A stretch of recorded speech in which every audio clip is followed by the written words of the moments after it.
ما بالهم رافعین ایدیہم فی الصلاۃ۔ اس حدیث کی خصوصیت یہ ہے نسائی کی کہ اس میں 3 جگہ پر نماز کا لفظ فی الصلاۃ کا لفظ 3 جگہ پر آیا ہے۔ ما بالهم رافعین ایدیہم فی الصلاۃ کأنہا اذناب الخیل الشمس اسکنوا فی الصلاۃ۔ ترجمہ ہے، رسول اللہ صلی اللہ تعالی علیہ وآلہ وسلم ہمارے پاس تشریف لائے اور ہم نماز کے اندر رفع یدین کر رہے تھے تو آپ نے فرمایا کیا ہوا ان کو کہ نماز میں رفع یدین کر رہے ہیں، گویا کہ ان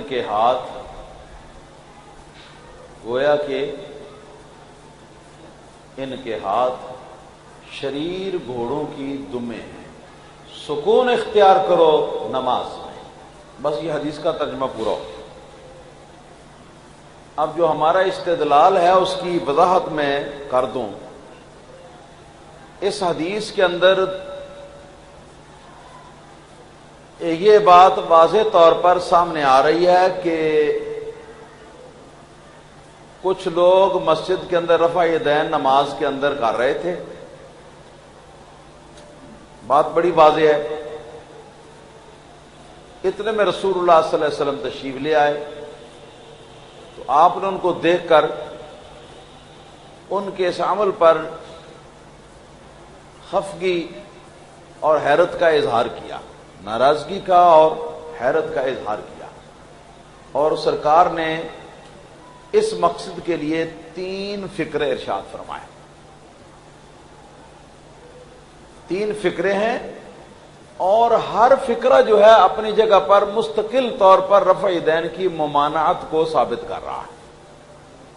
پہلا فقرہ کیا ہے؟ ما بالهم رافعین ایدیہم فی الصلاۃ۔ کیا ہوا ان لوگوں کو نماز کے اندر اپنے ہاتھوں کو اٹھا رہے ہیں، نماز کے اندر رفع یدین کر رہے ہیں، استفہام انکاری کے انداز میں۔ تو یہ استفہامی انکاری کے انداز میں یہ فرمانا کیا ہوا ان لوگوں کو یہ رفع یدین کر رہے ہیں، یہ فقرہ اتنا فرمانا جو ہے یہ کافی دلیل ہے اس بات کی کہ سرکار کو یہ پسند نہیں آیا اور یہ کہ یہ سرکار اس سے روک رہے ہیں۔ سرکار کی مرضی یہ تھی کہ ایسا نہ ہو۔ دوسرا فقرہ کأنہا اذناب الخیل الشمس، کأنہا گویا کہ وہ کیا ان کے ہاتھ، کأنہا گویا کہ ان کے ہاتھ، رفع یدین کرنے والے ان کے ہاتھ جو ہیں یہ شریر گھوڑوں کی دمیں۔ اب یہ فقرہ جو ہے یہ مستقل طور پر یہ رفع یدین کی نماز کے اندر ممانعت کے لیے دلیل ہے۔ اگر اس کا ما قبل فقرہ نہ ہوتا، ما بعد والا فقرہ بھی نہ ہوتا تو یہ اکیلا فقرہ بھی کافی تھا، کیونکہ نبی کریم صلی اللہ علیہ وسلم ان کے اس عمل کو، رفع یدین کے ان کے نماز کے اندر کے اس عمل کو آپ فعل بہائم کے ساتھ تشبیہ دے رہے ہیں، چوپایوں کے فعل کے ساتھ تشبیہ دے رہے ہیں۔ تو کسی انسان کے کسی فعل کو چوپایوں سے تشبیہ دینا یہ دلیل ہے اس بات کی کہ اس پر سرکار انکار فرما رہے ہیں اور سرکار بتانا چاہتے ہیں کہ ایسا نہیں ہونا چاہیے تھا۔ تو یہ مستقل ایک دلیل ہے اس رفع یدین کی ممانعت پر۔ پھر اس کے بعد تیسرا فقرہ جو ہے اس نے تو رفع یدین کے تابوت کے اندر آخری کیل ٹھونک دی۔ وہ کیا ہے؟ اسکنوا فی الصلاۃ، سکون اختیار کرو نماز کے اندر۔ تو یہ فقرہ جو ہے اگر پہلے دونوں فقرے نہ ہوتے، اکیلا یہ تیسرا فقرہ ہوتا تو یہ اکیلا بھی اس رفع یدین کی ممانعت کے لیے کافی ہوتا۔ تو مطلب یہ کہ 3 فقرے سرکار نے ارشاد فرمائے ان کے اس رفع یدین کے عمل پر، اور ان فکروں میں سے ہر ایک ایک فکرہ مستقل طور پر اس نماز کے اندر والی رفع یدین کی ممانعت ثابت کر رہا ہے۔ یہاں پر ہماری بات پوری ہو گئی۔ اس کے بعد وضاحت کر دوں، وہ اس حدیث کے بارے میں کچھ گفتگو کرتے ہیں اور بہتر ہے اس کا جواب بھی ساتھ ہی ہو جائے۔ وہ یہ کہتے ہیں جی کہ دیکھو جی یہ وہ رفع یدین نہیں ہے جو مقامات ثلاثہ کی رفع یدین ہے نماز کے اندر کی، بلکہ یہ تو نماز کے اخیر کی رفع یدین ہے کہ جو بعض حدیثوں میں آتا ہے کہ صحابہ کرام فرماتے ہیں ہم نماز پڑھتے تھے اور نماز کے دوران ہم جس وقت السلام علیکم ورحمۃ اللہ کہتے تھے اس طرف تو اس طرف ہاتھ کے ساتھ اشارہ کیا، السلام علیکم ورحمۃ اللہ، السلام علیکم ورحمۃ اللہ، یہ ہاتھ کے ساتھ اشارہ کرتے تھے۔ تو نبی کریم صلی اللہ تعالی علیہ وسلم نے ہاتھ اٹھانا یہ سلام کہنے کے وقت نماز کے آخر میں اس سے منع کیا ہے، یہ حدیث اس کے ساتھ تعلق رکھتی ہے، یہ اس نماز کے اندر والے رفع یدین کے ساتھ اس کا کوئی تعلق نہیں۔ اور اس کی دلیل بھی وہ یہ دیتے ہیں کہ دیکھو جی امام نسائی رحمۃ اللہ علیہ نے اس کے اوپر جو باب قائم کیا ہے وہ باب السلام بالایدی فی الصلاۃ، ہاتھوں کے ساتھ نماز کے اندر سلام کرنا، باب بھی یہ بند ہے۔ اسی جو ہے اس کی بھی وہ نشاندہی کرتے ہیں کہ اس میں بھی یہ الفاظ آئے ہیں، اگرچہ وہ باب کا عنوان کافی لمبا ہے اور اس کے آخر میں والامر بالسکون فی الصلاۃ کے الفاظ جو ہیں وہ بھی موجود ہیں، نماز کے اندر سکون اختیار کرنے کا باب۔ تو اس کے جواب کے دو حصے ہیں۔ پہلا جواب کا حصہ جو ہے اس کا تعلق ہے بعض محدثین کے باب کی طرف کہ باب کا عنوان انہوں نے کیا مقرر کیا۔ اس کا جواب یہ ہے کہ ہمارا استدلال رسول اللہ صلی اللہ علیہ وسلم کی حدیث سے ہے، کسی محدث کے عنوان قائم کرنے سے ہمارا استدلال نہیں۔ اچھی طرح یاد رکھنا، بات حدیث کی ہو رہی ہے، تو اگر امام نسائی کا جو قائم کیا لکھا ہوا باب کا عنوان ہے وہ بھی اگر آپ حدیث سمجھتے ہیں تو آپ کی نرالی سمجھ ہے، پھر اس میں تو کلام ہی نہیں۔ اور ہم اس بات کو مان رہے ہیں کہ جو رفع یدین کے منکرین ہیں وہ اس سے جان چھڑانے کے لیے اس کو سلام کے ساتھ ہی متعلق کرتے ہیں، تو لہذا یہ ہمارے مخالف ہیں، چونکہ یہ شافعی مذہب کے ہیں اس لیے ہمارے مخالف ہیں، اور اس وجہ سے یہ رفع یدین نماز کے اندر والا جو ہے اس کے بارے میں اس حدیث کو وہ اپنے مذہب کی بنیاد پر نہیں مانتے، لہذا انہوں نے اس کی تعویل کر دی ہے، اور وہ تعویل جو ہے وہ عنوان کے اندر انہوں نے وہ الفاظ جو ہیں وہ لکھ دیے ہیں باب السلام بالایدی فی الصلاۃ۔ لہذا ہمارے اوپر یہ کوئی حجت نہیں ہے، حجت ہوتی ہے خصم کے مسلمات میں سے، اور یہ نہیں کہ کوئی حنفی دلیل دے تو کسی حنفی کتاب سے دلیل دے وہابیوں کو، تو کون وہابی مانے گا؟ وہ کہیں گے یہ تو تمہارا ہدایہ نا اس میں لکھا ہوا ہے، تم بخاری مسلم کی بات کرو، حدیث کی کتاب کسی کتاب کی بات کرو، حدیث کے الفاظ کی بات کرو، ہم تو ہدایہ کو مانتے ہی نہیں۔ تو اسی طرح ان کا یہ معاملہ بھی ہے۔ تو نتیجہ کیا نکلا کہ ہماری دلیل حدیث نبوی ہے، ہماری دلیل کسی محدث کا باب کا عنوان نہیں۔ اس کو اٹھا کر آپ لے جائیں اپنے گھر میں اپنا دل خوش کرنے کے لیے، اس کو روز اس کو دیکھا کریں، ہمیں اس سے کوئی فرق نہیں پڑتا۔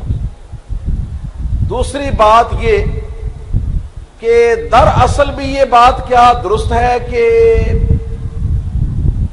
یہ سلام کے وقت کی حدیث ہے؟ وہ کہتے ہیں ہاں۔ دلیل کیا ہے؟ کہتے ہیں دلیل یہ ہے کہ اس سے آگے جو حدیث آئی ہے اس حدیث کو دیکھو، ان جابر بن سامرہ، وہ حضرت جابر بن سامرہ سے وہ بھی حدیث مروی ہے، قال كنا نصلي خلف النبي صلی اللہ علیہ وسلم، فرماتے ہیں کہ ہم لوگ نماز پڑھ رہے تھے نبی کریم صلی اللہ تعالی علیہ وسلم کے پیچھے، حضور امامت فرما رہے تھے، ہم اقتداء فرما رہے تھے۔ فنسلم بأیدینا، تو ہم جب سلام پھیرتے نا السلام علیکم ورحمۃ اللہ، تو اپنے ہاتھوں کا اشارہ بھی ساتھ کرتے، ہاتھوں کا اشارہ بھی ساتھ کرتے، السلام علیکم ورحمۃ اللہ، السلام علیکم ورحمۃ اللہ، ہاتھوں کا اشارہ کرتے۔ نسلم بأیدینا، نسلم کا لفظ اور بأیدینا کا لفظ، اپنے ہاتھوں کے ساتھ سلام کرتے۔ تو جو ہی سرکار دو عالم صلی اللہ علیہ وسلم نے نماز ختم فرمائی تو ختم فرما کر ارشاد فرمایا ما بال هؤلاء یسلمون بأیدیہم، کیا ہوا ان لوگوں کو کہ اپنے ہاتھوں کے ساتھ یہ سلام کرتے ہیں، ہاتھوں کے سلام کرتے ہیں۔ کأنما اذناب خیل شمس، گویا کہ ان کے ہاتھ جو ہیں وہ شریر گھوڑوں کی دمیں ہیں۔ اما یکفی احدهم ان یضع یدہ علی فخذہ ثم یقول السلام علیکم السلام علیکم، کیا اتنی بات کافی نہ تھی کہ تم میں جو بھی نماز پڑھتا تو وہ نماز کے آخر میں اپنا ہاتھ ران کے اوپر رکھتا، اپنا ہاتھ ران کے اوپر رکھتا اور صرف اپنے منہ سے کہتا السلام علیکم السلام علیکم۔ بات سمجھ شریف میں آئی؟ یہ دوسری حدیث ہے، وہ کہتے ہیں یہ اور وہ ایک ہی حدیث ہے۔ بس یہ ہے گمسان کا مقام، جس مقام پر وہ بڑی جان توڑ کوشش اور محنت کرتے ہیں۔ کہتے ہیں جی کہ وہ حدیث بھی یہی ہے، اس کے بھی جابر بن عبداللہ راوی، جابر بن سامرہ راوی، اس کے بھی جابر بن سامرہ راوی ہیں۔ تو یہاں سلام کے وقت ہاتھ جو ہے نا ان کے اٹھانے کا یہ ذکر آ گیا ہے، پچھلی حدیث میں نہیں تھا، تو پچھلی حدیث کی یہ گویا شرح ہے۔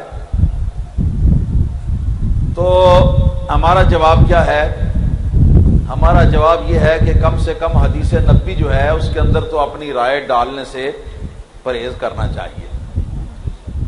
دیکھو یہ دو الگ الگ واقعات ہیں، ان کو جوڑ کر یہ ایک بنا رہے ہیں۔ پہلی حدیث جو ہم نے لکھوائی وہ کیا تھی؟ کہاں سے شروع ہوئی تھی؟ قال خرج علینا رسول اللہ صلی اللہ علیہ وسلم ونحن رافع ایدینا فی الصلاۃ۔ جابر بن عبداللہ فرماتے ہیں کہ رسول اللہ صلی اللہ علیہ وسلم گھر سے ہمارے پاس تشریف لائے مسجد کے اندر۔